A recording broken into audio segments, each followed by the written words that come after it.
হ্যাঁ বন্ধুরা, আমরা চলে এসেছি নতুন আরেকটি ভিডিও নিয়ে। তো আজকে হচ্ছে আমি একটা ছোটোখাটো জীবনের ফার্স্ট টাইম বলতে পারো, ছোটোখাটো একটু ভিডিও বানাচ্ছি, রেসিপি ভিডিও বলতে পারো। দেখা যাক। তো থাম্বনেল দেখে তোমরা হয়তো বুঝেই গিয়েছো যে আজকে আমরা কিসের ভিডিও বানাচ্ছি। তো প্রথমে ফুলকপির যে পাতার অংশ ডাঁটিগুলো থাকে সেগুলো আমরা ভালো করে হাত দিয়ে ভেঙে নিলাম।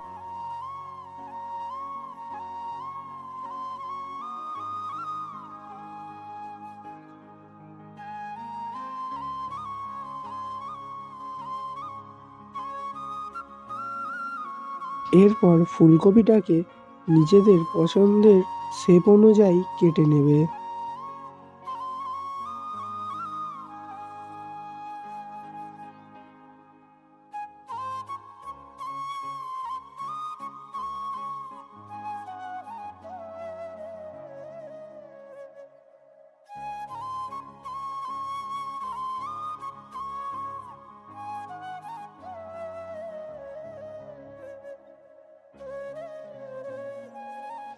যেহেতু শীতকাল পড়ে গেছে তাই ধনেপাতা দিলে টেস্টটা একটু আলাদাই মজার হবে। তাই ধনেপাতাগুলোকে ভালোভাবে সুন্দরভাবে ধুয়ে এনে কুচিয়ে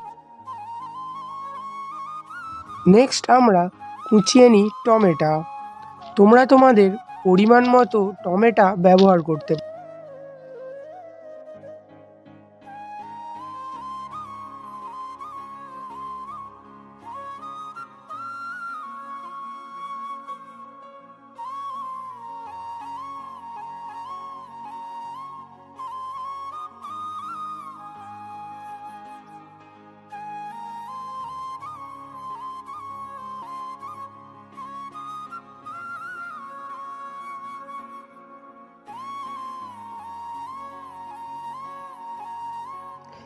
এরপর আমরা গ্যাসে গরম জল করে নেব এবং তাতে ফুলকপিগুলোকে দিয়ে আস্তে আস্তে করে সুন্দরভাবে ধরে, যাতে না জলটা পড়ে যায়, সুন্দরভাবে ধরে ফুলকপিগুলোকে জলের মধ্যে দিয়ে ভাপিয়ে নেব।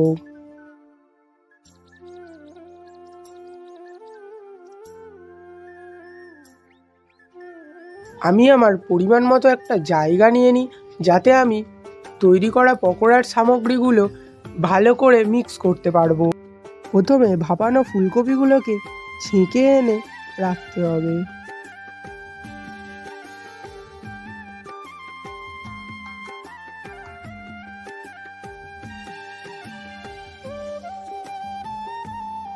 এরপর দিয়ে দিলাম পরিমাণ মতো বেসন। বেসনের জায়গায় তোমরা ময়দাও ইউজ করতে পারো। যদিও আমি রেসিপি ভিডিও বানাচ্ছি না, তাই আমি ব্লগ হিসাবে ভিডিওটা বানাচ্ছি, তাই তোমাদেরকে সব কিছু বললাম না। যদি তোমরা জানতে চাও তাহলে কমেন্ট করে জানাতে পারো।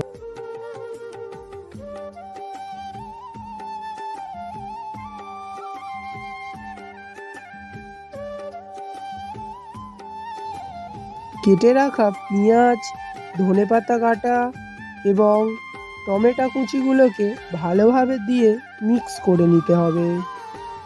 যেহেতু আমি প্রথমবার কোনো কাজ করছি রান্নার, তাই হয়তো একটু অসুবিধা হচ্ছে।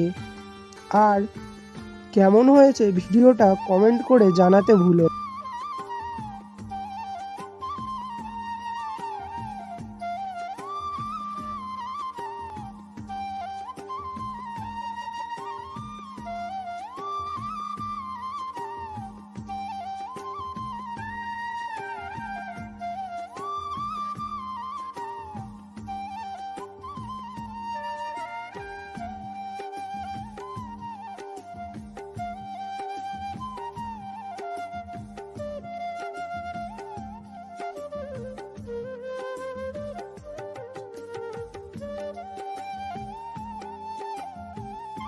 হ্যাঁ বন্ধুরা, জীবনের প্রথমবার বানাচ্ছি, তাই হয়তো ছোটোখাটো একটি ভিডিওর মাধ্যমে আমি তোমাদের কাছে তুলে ধরছি।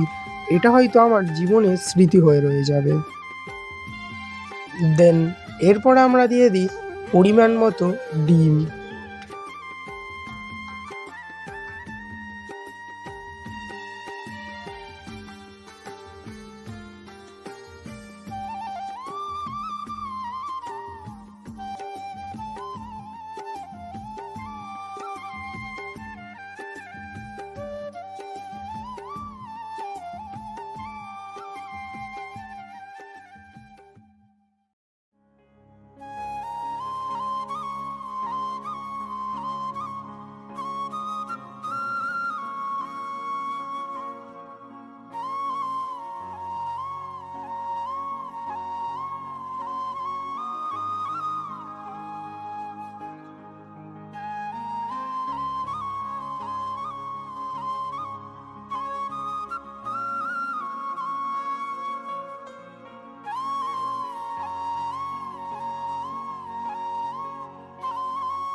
গাইস দেখা যাক।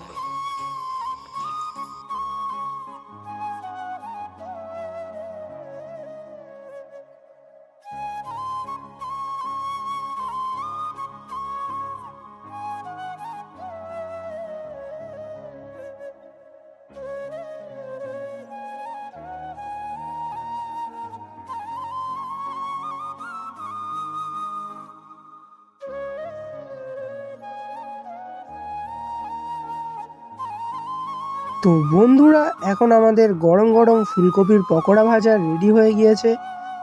দেখতেই পাচ্ছ কেমন হয়েছে। এখন আমরা খেয়ে টেস্ট করে দেখি কেমন লাগে। ওহ, খুব সুন্দরই লাগছে। আমি করেছি যেহেতু ভালোই বলতে হবে, খারাপ বললে হবে না। ভিডিওটা শেষ পর্যন্ত দেখার জন্য থ্যাংক ইউ। আর চ্যানেলে নতুন হলে চ্যানেলটাকে সাবস্ক্রাইব করে দিও আর ভিডিওটাকে লাইক করে দিও।